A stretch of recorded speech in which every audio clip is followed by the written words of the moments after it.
আমরা যখন সালাত পড়ি, যদি অন্যদিকে তাকাই, ফেরেশতার মাধ্যমে আল্লাহ একটা ডাক দেয়, বলে আকবিল, এই বান্দা ফিরে আয়, তোর নজর থাকা দরকার সিজদার জায়গায়, ফিরে আয়। আপনি আবার যখন অন্যদিকে তাকান, আল্লাহ বলে ফিরে আয়, সিজদার দিকে তাকা।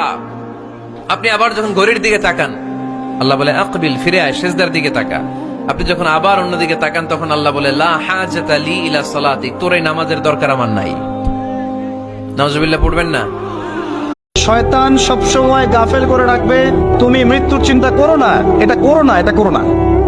মৃত্যুর চিন্তা করতে শয়তান নিষেধ করবে, কিন্তু আমাদেরকে ভাবতে হবে কবরের কথা, যে ইন্ডিভিজুয়ালি আমরা কেউ দুনিয়াতে থাকবো না। অতএব ব্যক্তিটাকে আগে সংশোধন করেন, নিজের আমল নামার হিসেব নিজে করুন। কিয়ামতের মাঠে হিসেব দেওয়ার আগেই নিজের হিসেব নিজে করে ফেলুন। যে দেশে আল্লাহু আকবার ধ্বনির সাথে সূর্য উঠে যায়, যে দেশে আল্লাহু আকবার ধ্বনির সাথে সাথে সূর্য ডুবে যায়, সে দেশে আর কিছু থাকবে না থাক, আমার ইসলাম থাকবেই। এদেশে আর কিছু থাকবে না থাক, আমার কোরআন থাকবেই।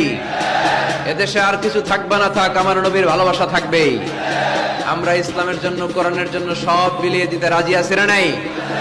কারা কারা রাজি হাত তুলে আল্লাহর দেখায়।